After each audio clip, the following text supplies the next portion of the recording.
Hello बच्चों, this is Mahima your biology educator. So NEET 2023 तो हो गया है, बहुत अच्छा गया है बच्चों का, बहुत बढ़िया गया। अब चलते हैं हम नीट 2024 की तैयारी की तरफ। नीट 2024 की तैयारी के लिए अगर मैं आपको बताऊं तो आज एक बहुत ही बढ़िया स्ट्रैटेजी लेकर आई हूं आप लोगों के लिए कि how important is NCERT to crack NEET.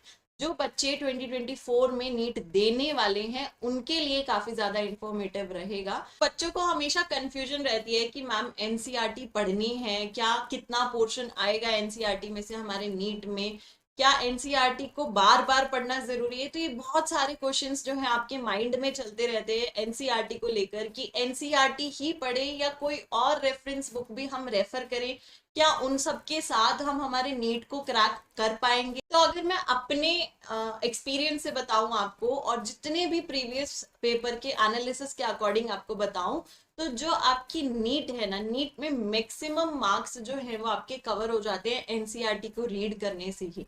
अगर आप एनसीईआरटी को बहुत बार रीड कर रहे हो, आपकी एनसीईआरटी बहुत स्ट्रांग है, मतलब आपने उसको इतनी बार रीड कर लिया है कि आपको सब कुछ याद है कि एनसीईआरटी में कहाँ क्या क्या चीजें मेंशन है, तो आप हर क्वेश्चन को बहुत अच्छे से अटेम्प्ट कर सकते हो। और प्रीवियस एनालिसिस के अकॉर्डिंग जो भी आपके पेपर हुए हैं उनके एनालिसिस के अकॉर्डिंग मैं यही कहूंगी कि एनसीईआरटी जो है आपकी वो बेस्ट बुक है नीट को क्रैक करने के लिए। इसके अलावा अगर आपको कुछ और थोड़ा सा एक्स्ट्रा डिटेल में पढ़ना होता है, ठीक है, हम ये तो मानकर चलेंगे कि एनसीईआरटी सब कुछ कवर करती है, बट एनसीईआरटी में कुछ पैराग्राफ में कुछ एक दो पॉइंट्स कुछ जगहों पे कुछ जो है वो चीजें रह जाती हैं, ठीक है, जिनको ज्यादा डिटेल में नहीं बताया होगा, आपको कुछ वर्ड्स मेंशन होंगे।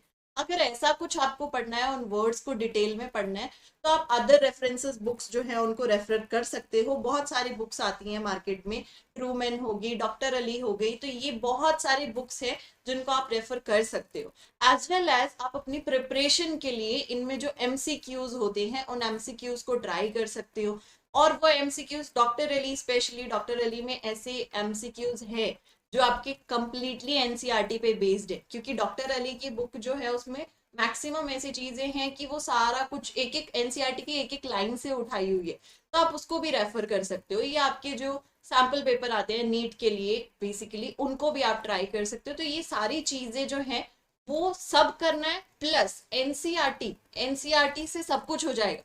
आप ये मानकर चलो कि एनसीईआरटी अगर आपने कर ली तो सब कुछ हो जाएगा। ये तब उठानी है चीजें जब आपको कुछ एक्स्ट्रा रेफर करना है।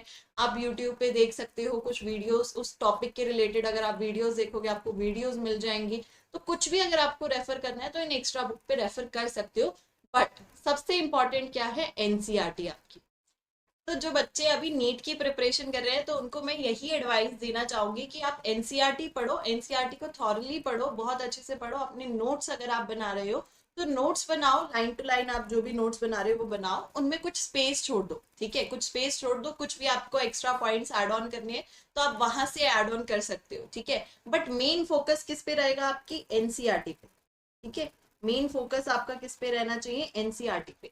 एज वेल एज अगर एनालिसिस के अकॉर्डिंग बताऊं तो आपकी 11th की एनसीईआरटी बहुत ज्यादा इंपॉर्टेंट रहती है, क्योंकि आप जानते हो कि 11th की एनसीईआरटी जो है उसमें बहुत सारे चैप्टर है। कंपैरिजन करें अगर 12th की एनसीईआरटी से, तो इसलिए 11th का जो पोर्शन है वो थोड़ा सा ज्यादा आता है, और बच्चों की 11th जो है वो स्ट्रांग भी नहीं होती है, ठीक है। तो जो बच्चे अभी 11th में हैं और नीट देने की भी सोच रहे हैं, या जो बच्चे 12th में, उन सबको मैं यही एडवाइस करूंगी कि आप अपनी 11th की एनसीईआरटी को स्ट्रांग लेकर चलो, ठीक है, उसको आप अच्छे से पक्का करके चलो, तभी आप मान के चल सकते हो कि आप नीट जो है वो इजीली क्रैक कर सकते हो।